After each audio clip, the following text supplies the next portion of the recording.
Assalamualaikum warahmatullahi wabarakatuh. Nama saya Rahma Eprilia Solihah, NIM 03220400 Prodi PAI. Di sini saya akan mempresentasikan naratif teks. Apa itu naratif teks? Naratif teks adalah sebuah teks yang menceritakan rangkaian suatu peristiwa secara berurutan dan saling terhubung satu sama lain. Jenis teks ini memiliki sifat imajinatif atau cerita khayalan yang bertujuan untuk menghibur pembacanya. Selanjutnya, struktur naratif teks.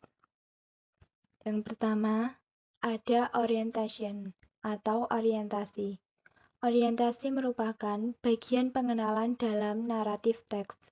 Bagian ini memuat latar waktu, latar tempat, dan deskripsi tokoh yang diceritakan dalam tulisan. Kedua, complication. Struktur kedua dari teks naratif ini menjelaskan atau mendeskripsikan masalah atau konflik dalam sebuah cerita. Complication terbagi menjadi tiga. Yang pertama, rising action. Masalah mulai muncul. Selanjutnya, klimaks, puncak permasalahan, dan falling action, yaitu tensi permasalahan mulai menurun dan mulai menemukan titik penyelesaian. Yang ketiga, ada resolution atau resolusi, merupakan sebuah naratif teks yang memuat pemecahan masalah dari konflik yang terjadi di bagian komplikasi. Yang keempat, reorientation. Bagian terakhir dari naratif teks ini bersifat opsional.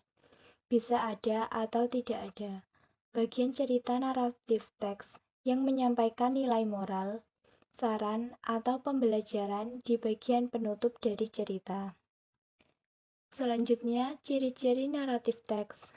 Yang pertama, unsur cerita naratif teks terdiri atas setting waktu, tempat, tema cerita, tokoh, suasana, konflik, serta penyelesaian.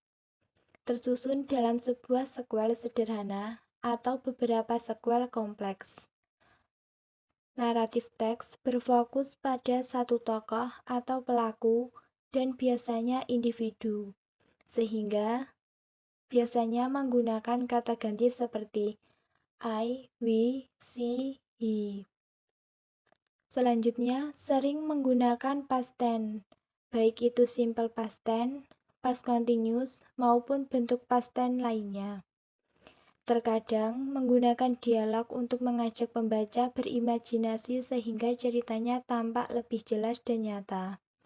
Menggunakan kata sambung atau konjungsi agar cerita terlihat urut. Selanjutnya ada jenis naratif teks. Yang pertama, cerita rakyat atau folklore. Cerita rakyat merupakan cerita turun-temurun dari leluhur sehingga menjadi sebuah tradisi baik lisan maupun setengah lisan. Contohnya, bawang merah dan bawang putih. Yang kedua, ada fabel. Fabel merupakan cerita tentang binatang yang seakan-akan berperilaku menyerupai manusia. Fabel merupakan salah satu jenis naratif teks yang mengandung banyak pesan moral. Contohnya, The Ugly Duckling, The Country of the Mice, A Bear and a Rabbit, The Cat and the Rat, The Greedy Monkey, A Fox and a Little Bird, The Mouse, Deer and Crocodile, dan lain sebagainya.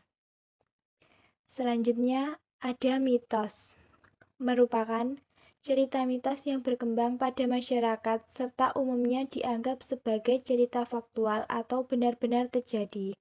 Contohnya, Aji Zaka dan Dewata Cengkar.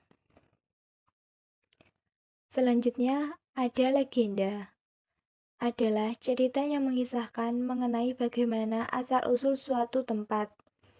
Contohnya, The Legend of Surabaya, The Legend of Candi Prambanan, Story of Lake Toba. Yang kelima ada dongeng atau fairy tales.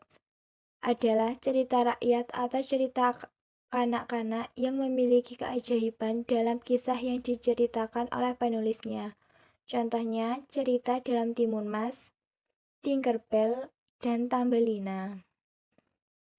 Yang keenam, love story atau cerita cinta atau romance adalah cerita yang umumnya mengkisahkan perjuangan cinta tokoh utama atau mengenai kisah cinta tokoh-tokohnya.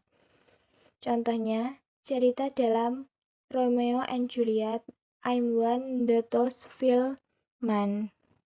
Yang ketujuh ada slice of life, adalah cerita yang berisi mengenai kegiatan atau kisah yang terjadi pada keseharian penulis atau tokoh imajinatif.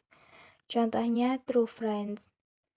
Yang kedelapan ada horror stories yang merupakan salah satu jenis naratif teks yang menceritakan kisah-kisah seram, umumnya seperti hantu atau makhluk astral lain. Yang kesembilan ada cerita petualangan. Cerita petualangan atau adventure stories merupakan salah satu jenis naratif teks yang memuat cerita tentang petualangan menarik dan menantang. Contohnya ada cerita Sinbad and Alibaba. Yang terakhir ada cerita bersejarah atau historical narrative. Cerita sejarah ini biasanya memuat tentang kisah atau asal mula fakta kejadian masa lalu yang memiliki nilai kesejarah. Sekian presentasi saya. Wassalamualaikum warahmatullahi wabarakatuh.